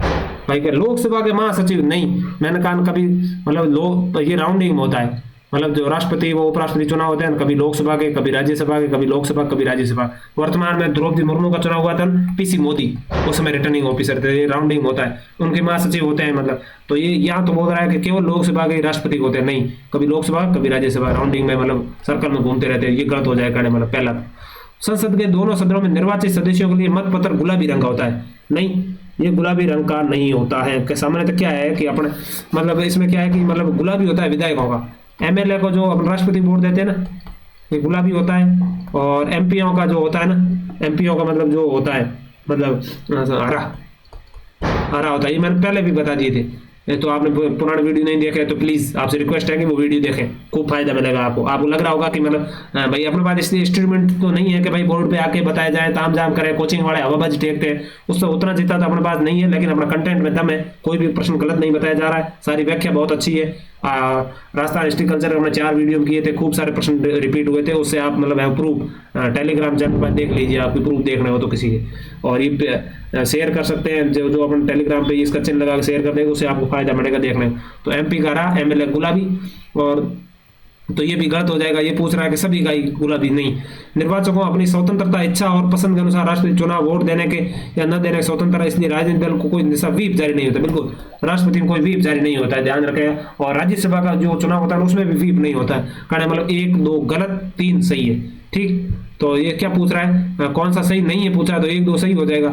1 2 क्या है कहना मतलब ऊपर ये पूछ रहा है सही नहीं है, सही नहीं, ये भी सही नहीं है, ये भी सही नहीं है, तो 1 और 2 इसका आंसर हो जाएगा। ठीक, अगले प्रश्न की ओर बढ़ रहे हैं दोस्तों। अगला प्रश्न, द्वितीय प्रशासनिक सुधार आयोग में किस प्रतिवेदन में ई गवर्नेंस की अवधारणात्मक संरचना और राष्ट्रीय ई गवर्नेंस योजना के साथ साथ ज्ञान प्रबंधन का विवेचन किया था। ये क्या द्वितीय अपने मतलब वीरप्पा मोइली जी थे केंद्र सरकार मंत्री, उनकी अध्यक्षता में द्वितीय प्रशासनिक सुधार आयोग बना था। इसमें क्या है कि मतलब जो इसका आंसर क्या हो जाएगा, 9वां 10वां 11वां और 12वां, तो इसका आंसर क्या हो जाएगा 11वां। 11वें में क्या था कि प्रति ई गवर्नेंस के बारे में था, और 9वें के बारे में बात करें तो 9वें में था मतलब सामाजिक पूंजी।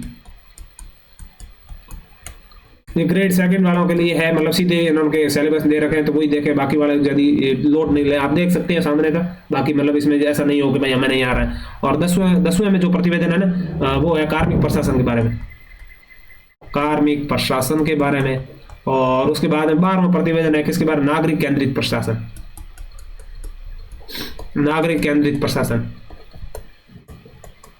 ठीक। प्रथम प्रशासनिक सुधार ये अपने किसके अध्यक्षता में बने थे, प्रथम मोरारजी देसाई बने थे, बाद में के हनुमंता बने थे, उसके सेकंड वाले की वीरप्पा मोइली बने थे।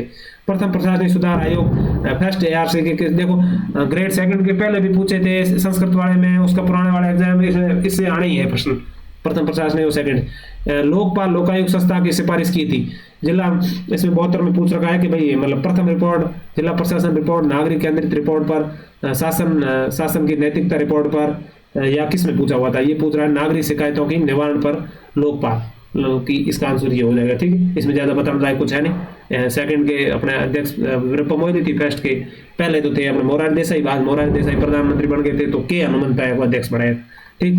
लोकपाल पद के सर्जन में सर्वप्रथम प्रस्तुत की थी, तो इसमें क्या हो जाएगा आंसर, उसी में आंसर था प्रश्न में, प्रथम प्रशासनिक सुधार आयोग ने की थी, ठीक।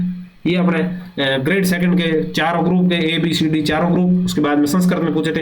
अपना फटाफट डिप्टी जनरल के पेपर हुए थे उसको देख लेते हैं, उसमें कुछ ही प्रश्न है 7-8, बाद में वीडियो को एंड करते हैं दोस्तों।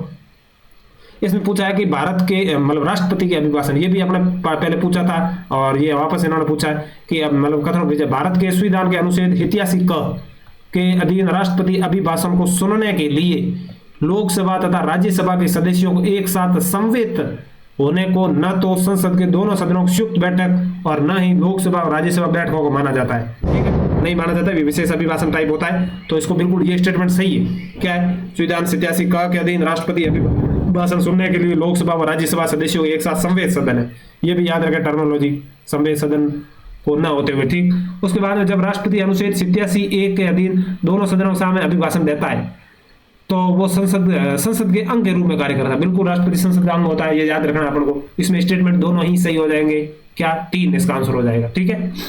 अगले प्रश्न की ओर बढ़ रहे हैं दोस्तों। राज्यसभा का प्रतिनिधि के रूप में निर्वाचन होने के लिए व्यक्ति उस राज्य का निवासी होना आवश्यक है, ये अनिवार्यता 2003 में समाप्त कर दी गई थी।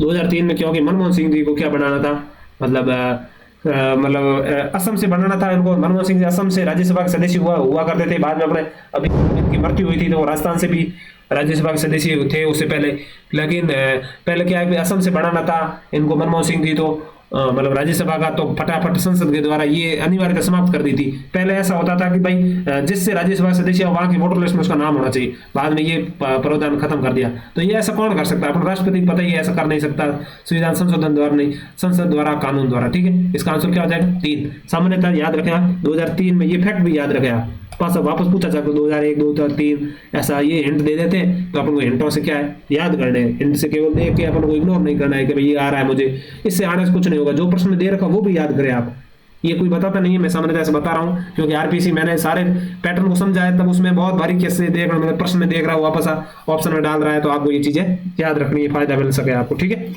अगले प्रश्न की ओर बढ़ रहे हैं दोस्तों। अगला प्रश्न है रजनी कोठारी की दृष्टि से ये राजनीतिक नहीं है, ये डायनेमिक पॉलिटिक्स अपना टॉपिक है, वहां से पूछा है। रजनी कोठारी की दृष्टि से ये राजनीतिक नहीं है, जातिग्रस्त है, बल्कि ये जाति है जिसका राजनीतिकरण हुआ है, ठीक।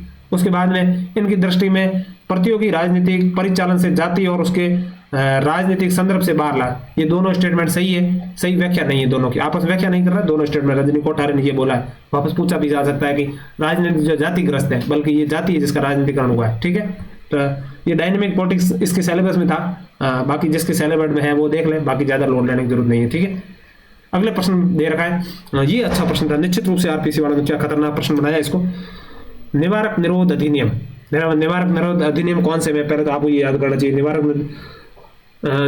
अनुच्छेद 20 के तहत, क्या अनुच्छेद 20 में निवारक निरोध है?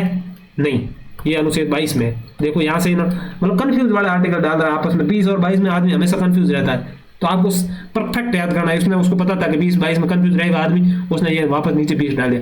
निवारक निरोध 22 में, लैंग्वेज 22 वाले डाल दी, अनुच्छेद 20 डाल दिया। देखो यहाँ से क्या कि आदमी वो प्रेशर नाम की एग्जाम में चीज होती है तो इन चीजों को हैंडल नहीं कर पाता है, तो इसमें इसने डाला है कि भाई निवारक निरोध अधिनियम 20 में, और ये 20 में तो क्या है, 20 में वो है अपराधों के लिए 2 सिद्धि। 20 में तो क्या है, अपराधों के लिए मतलब जो 24 घंटों में जमानत के लिए अपराधों के लिए 2 सिद्धि वाला वो चीज है, मतलब ठीक है। और 22 में निवारक निरोध वाली चीजें, निवारक निरोध, संसद निवारक निरोध का उपबंध करने ऐसी विधि बनाने का अधिकार देती है जो ये निर्धारित किया गया किसी व्यक्ति को किन परिस्थितियों में किस वर्ग मामलों का अधिक कितनी अवधि के लिए निरुद्ध किया जा सकता है। बिल्कुल समवर्ती सूची के विषय राज्य भी कानून बनाते हैं और ये गलत हो जाएगा क्योंकि 22 में है, 20 में नहीं है।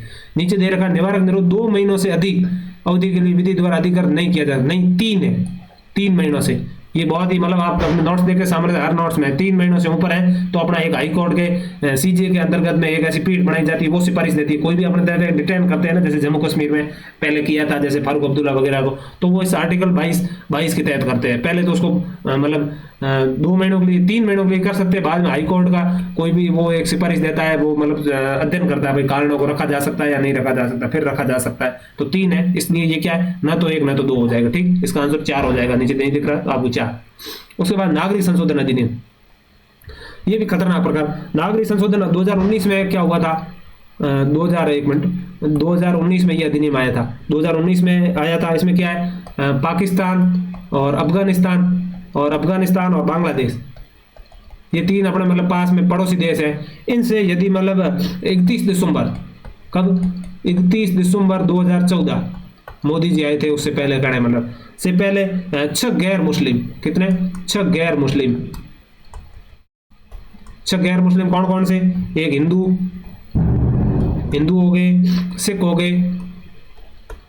हो गए, बौद्ध हो गए, जैन हो गए और पारसी हो गए, पारसी और ईसाई, ये 6 हो गए। ये मतलब आ गए हैं कब, 31 दिसंबर 2014 से। 6 गैर मुस्लिम नहीं है, 3 देशों से आने चाहिए। और यह मतलब नागरिकता से प्रश्न पूछा जा रहा है। वर्तमान फर्स्ट ग्रेड की सिलेबस में नागरिकता पहले नहीं थी, वर्तमान में जोड़ दी है। और ये खूब सारे पहले नागरिकता और आरएस मुख्य परीक्षा में नागरिकता टॉपिक नहीं है तो भी प्रश्न दे रहे हैं। तो नागरिकता आपको याद रखना है, टॉपिक में हो या नहीं हो, ऐसा ही वगैरह में टॉपिक में नहीं है तो भी आपको पढ़ना है ये, क्योंकि यहाँ से प्रश्न पूछा जा रहा है। 31 दिसंबर 2014 से करंट से वो पता नहीं किसी टॉपिक से जोड़ के उनके मूड में यदि एग्जामिनर दृष्टि में यदि उनको पूछना है तो वो पूछ लेते हैं कहीं भी, कोई ज्यादा सिलेबस इतना स्ट्रिक्टली फॉलो नहीं किया जाता आरपीसी के द्वारा। तो 3 देशों से 31 दिसंबर 2014 पहले 4 हुए तो उनको क्या है, नागरिकता दे दी जाएगी फटाफट कहने मतलब। लेकिन छठी अनुसूची में है ना, छठी अनुसूची में कुछ लोग हैं, छठी अनुसूची में जो मतलब मेघालय, छठी अनुसूची अपन पता है मेघालय है, मिजोरम है और असम है और कौन सा है, त्रिपुरा, ये 4 राज्य, उनके ऊपर ये लागू नहीं होगा मैडम, वहां नागरिकता नहीं दी जाएगी। तो आपको याद रखना छठी अनुसूची पर लागू नहीं होगा। गैर मुस्लिम देशों को, गैर मुस्लिम सदस्य, ये धर्म है, अच्छा 31 दिसंबर पहले 3 देशों से आए हैं तो इनको क्या नागरिकता दी जाएगी। इसमें क्या है, पहला स्टेटमेंट उन्होंने दिया है कि भाई इसे 12 दिसंबर 2019 को अधिसूचित किया गया था। ठीक, ये सही है कहने वाला स्टेटमेंट, 12 दिसंबर 19, ये 4 जनवरी 2020 को लागू हुआ था। ये क्या है, 10 जनवरी को हुआ था। बहुत बारीक स्टेटमेंट था, वैसे सामने था, 10 जनवरी को लागू हुआ था। कब हुआ था, 10 जनवरी 2020 को लागू हुआ था, 10 जनवरी 2020। ये स्टेटमेंट आपको सही था ना, 10 जनवरी वाला याद था तो नीचे बहुत ही आसान, वो एग्जामिनर यही दिखाना चाहता कि आपको ये याद है कि नहीं है, उसको यही पूछना, सीधा तो नहीं पूछ सकता, उसकी आलोचना हो जाती, इसलिए स्टेटमेंट हम घुसा घुसा पूछ ले। देखो 2 आ रहा था ना, ये सही पूछ रहा है, 2 ये गलत, 2 ये गलत, 2 ये गलत, कहने वाला आंसर अपने आप क्या है, 1 सही है। 1 में क्या दे रखा है, ये वापस पूछ लेते हैं, ध्यान रखना आप, 12 दिसंबर को अधिसूचित किया गया 19 को, और ये लागू कब हुआ था, 10 जनवरी को। 12 दिसंबर को तो हुआ था अधिसूचित, 10 जनवरी को। आप इसमें डिफरेंस देख लो कितने का डिफरेंस है, उस आधार पर आप याद कर ले करने मतलब। उसके बाद में तीसरा, ये भी गलत है, तीसरा वाला भी, नागरिक संशोधन अधिनियम 2019 के तहत पात्र व्यक्तियों को भारतीय नागरिकता प्रदान करने के लिए 2024 में 11 अप्रैल 2024 को अधिसूचित किया गया था। नहीं, ये भी गलत है करने मतलब। ठीक है, ये आप याद रखें, सामने था वो ऊपर वाले फैक्ट, ये पास में बताया, ये फैक्ट आप क्या है याद रखें। अगले प्रश्न की ओर बढ़ रहे हैं फटाफट। ये वापस सुविधा निम्नलिखित किस अनुच्छेद के विधिक सेवा प्राधिकरण अधिनियम 1987 का सीधा संबंध है। ये वापस वही पूछा है, मैंने कह रहा हूँ 39 का, ये वापस एग्जामिनर पूछ रहा है बार बार, इसका ये टारगेट है कि ये आपको आ रहा है कि नहीं आ रहा है। 39A के अंदर है, 1976 के है, और इसमें क्या है, निःशुल्क विधिक सेवा प्राधिकरण के बारे में बातचीत हो रही है। ठीक है, अगले प्रश्न के बाकी अपन सारे डिस्कस कर लिए। 31 नंबर को देखें। 31 नंबर क्या है कि अपना पता है कि भाई संविधान बड़ा था ना, पहले मैंने बता दिया 11 सत्र हुए थे, बाद में मतलब संविधान बनने के बाद में भी वो डिसॉल्व नहीं किया था संविधान सभा को, तो बाद में 1 सत्र और हुआ गया था, 12 सत्र हुए थे। 12 सत्रों के बारे में 17 से प्रश्न पूछ रहे हैं आजकल, तो भाई आपको इसी सीधे फैक्ट से काम चलेगा नहीं। 17 में क्या क्या हुआ था, तो ये पूछ रहा कि भारत के संविधान सभा निम्नलिखित कौन सा सत्र राष्ट्रमंडल में भारत की सदस्यता जारी रखने के निर्णय की पुष्टि की। देखो मैं बता देता हूँ फटाफट अपने यहाँ। सत्र हुए थे 12, पहला सत्र हुआ था ना, पहला सत्र, उसमें क्या था कि उद्देश्य प्रस्ताव प्रस्तुत किया था, क्या था उद्देश्य प्रस्ताव पारित, पारित नहीं प्रस्तुत, उद्देश्य प्रस्ताव प्रस्तुत किया जाता था तो किया। और उद्देश्य इसमें क्या है कि समितियां, उद्देश्य प्रस्ताव से संबंधित समितियां बनाई थी, ठीक है, दूसरे सत्र में। तीसरे सत्र में क्या था कि समितियों द्वारा प्रतिवेदन प्रस्तुत, ये उद्देश्य प्रस्ताव की समितियां थी ना, इन्होंने अपना मतलब जो भी प्रतिवेदन था वो प्रतिवेदन वापस प्रस्तुत किया सदन के सामने, ठीक। चौथे सदन में क्या किया, चौथे सदन में इन्होंने किया राष्ट्र ध्वज को स्वीकार किया। ये मुझे लग रहा पूछा जा सकता है कभी भी, राष्ट्र ध्वज को कौन से मतलब कहना मतलब सत्रों में, सत्र है ये, सत्र 12 हुए थे अलग अलग, एक सत्र के अंदर खूब सारी मीटिंग होती है, पता ही है, जैसे मानसून सत्र हो गया, ये सत्र हो गया, इसके अंदर कई सारी मीटिंग होती है, कई बैठकें होती है। तो ये राष्ट्र ध्वज को कौन से में, चौथे में, ये पूछा जा रहा है, मुझे लग रहा है ये पूछेंगे, ये इंपॉर्टेंट है। राष्ट्र ध्वज स्वीकृत किस में किया, चौथे सत्र में, ठीक। उसके बाद में पांचवें सत्र में क्या हुआ था, पांचवें सत्र में संविधान सभा को संप्रभु निकाय बनाया, क्योंकि पाकिस्तान आजाद हो गया था, भारत भी आजाद हो गया था, अलग अलग देश हो गए थे, तो संप्रभु और ब्रिटेन वाले चले गए थे। संप्रभु कौन से बनाया था, पांचवें सत्र में, उससे पहले संप्रभु नहीं था, ठीक है, मतलब ब्रिटेन 1935 के अधिनियम के अंतर्गत कानून चल रहा था, संप्रभु बनाया गया। छठे सत्र के अंदर क्या किया गया था, छठे में प्रारूप समिति द्वारा संविधान, प्रारूप समिति बी आर अम्बेडकर वाली अध्यक्षता थे इसके, 29 अगस्त 2000 मतलब 1947 को बनी थी, इसके द्वारा संविधान का प्रारूप रखा गया था।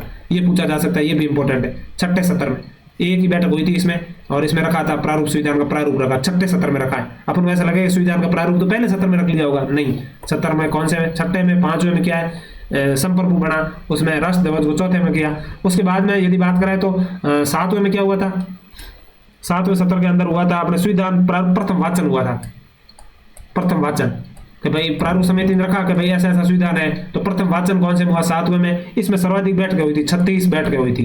ये भी पूछा जा सकता है कि सर्वाधिक बैठकें कौन से सत्र में हुई, सातवें में, कितनी, 36, प्रथम वाचन। आठवें में क्या हुआ था, राष्ट्रमंडल की सदस्य, राष्ट्रमंडल की सदस्यता आठवें में। तो ये देखो क्या पूछ रहा है, इतना डीप से पूछ रहा, तो ये आपको याद करने पड़ेंगे सारे के सारे, आपके सामने नोट्स हम नहीं लिखे होंगे, ये आप मैंने कहीं ऑफिशियल साइट से उठाए, आप ये एड ऑन कर लें। राष्ट्रमंडल आठवें में। नवा सत्र हुआ था, 9 सत्र में क्या हुआ था, 9वें संविधान की हिंदी में अनुवाद किया था। संविधान को पहले अंग्रेजी में था, हिंदी अनुवाद किसमें किया, 9वें में। 10वें में क्या किया था, 10वें में दूसरा वाचन, सेकंड वाचन। और 11वें में क्या किया था, तीसरा वाचन, 11वें में तीसरा वाचन। और 12वें में क्या किया था, 12वें में भाई साहब हस्ताक्षर कर दिए थे, हस्ताक्षर, 12वें में हस्ताक्षर, 11वें में तीसरा वाचन, 10वें में सेकंड वाचन, 9वें में हिंदी, 8वें में राष्ट्रमंडल प्रथम वाचन, 7वें में, छठे में प्रारूप समिति का प्रारूप, 5वें में संप्रभु, चौथे में राष्ट्र ध्वज को स्वीकार, समितियों प्रतिवेदन, उद्देश्य प्रस्तुत, ये हो गया, ठीक है। आप याद करें, सामने नोट्स में नहीं, पॉज कर ले वीडियो और आराम से आपके एड ऑन कर सकते हैं, ठीक है। अब देख लेते हैं अगला प्रश्न क्या है, 2-3 प्रश्न बचे हुए हैं दोस्तों।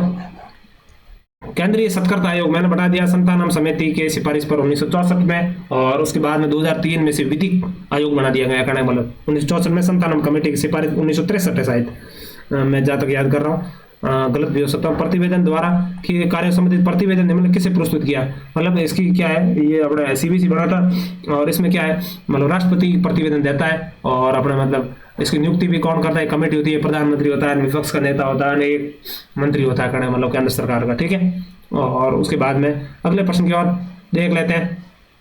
ये अपन ने पहले पढ़ लिया था, इससे पूर्व वीडियो था ना, 1948 में एस के धर की अध्यक्षता में एक भाषाई प्रदेश आयोग का, बिल्कुल जेवीबी कमेटी भी 1948 में बनाई थी, ये सही है। नवीन राज्य आंध्र प्रदेश का उद्घाटन 1 अक्टूबर 1953 को किया गया। क्या है, ये पूछ रहा है कि भाई 1 अक्टूबर 1953 को, ये भी सही है। ये मतलब अपने कर दिया गया था, पट्टाभी सीताराम में भूख हड़ताल पे चल रहे थे, उनकी मतलब मौत। उसके बाद 1966 में, नहीं ये मैंने पहले वीडियो में डिस्कस कर लिया, 1960 में बॉम्बे से 2 राज्य अलग बनाए, गुजरात महाराष्ट्र। इस 60 में इनफैक्ट गलत करा दिया, 1 और 2 सही है। क्या पूछ रहा है, कौन सा सही है, ए बी, ये सही हो जाएगा। तो निश्चित रूप से दोस्तों ये अपनी इंडियन पॉलिटी के सितंबर माह से, कहां से, सितंबर माह से लगाकर जनवरी माह तक लगभग मुझे लग रहा है 200 प्रश्न थे, और अपने व्याख्या सहित कम से कम 500 प्रश्नों पॉलिटी के अच्छे प्रश्न सारे डिस्कस कर लिए। इसके बाद जो भी अपने SI एग्जाम हो गए, उसके बाद में 5-7 एग्जाम हो जाएंगे लगभग। RPC द्वारा लगभग हर सप्ताह में एक एग्जाम आयोजित किया जाता है, उसके प्रश्न अपन डिस्कस कर लेंगे एक वीडियो के माध्यम में, इतने ही होंगे। और इस PDF को मैं अपने मतलब इसका ओरिजिनल आंसर की टिक लगाकर नवयुग एकेडमी टेलीग्राम पर शेयर कर दूंगा, वहां से आपको डाउनलोड कर सकते हो। आप चाहो तो फोन में पढ़ें, टैबलेट, लैपटॉप, कहीं भी पढ़ सकते हो। बार बार आपको पढ़ना है। PYQ है वो आपको आगे ले जा सकते हैं, आपको समझ देखने को मिलेगी PYQ, नहीं तो आप अन्य लीड नहीं ले सकते अन्य विद्यार्थियों से।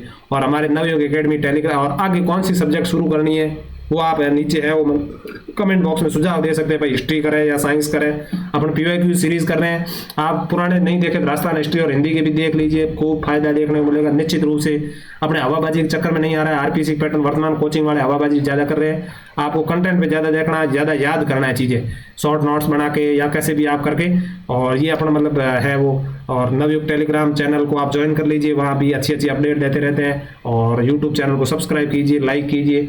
तो आप धन्यवाद दोस्तों। इस सीरीज को पॉलिटी वाली अपने मतलब इसमें अपने क्या है वीडियो छोटे छोटे बनाए थे, ज़्यादा मतलब लंबे लॉन्ग वीडियो नहीं बनाए थे, इसलिए 5 हो गए थे। बाकी हिस्ट्री जितने 2-2 घंटे बनाते 3-4 में पूरे कर लेते। और तो धन्यवाद दोस्तों इस सीरीज का प्यार बढ़ाने के लिए।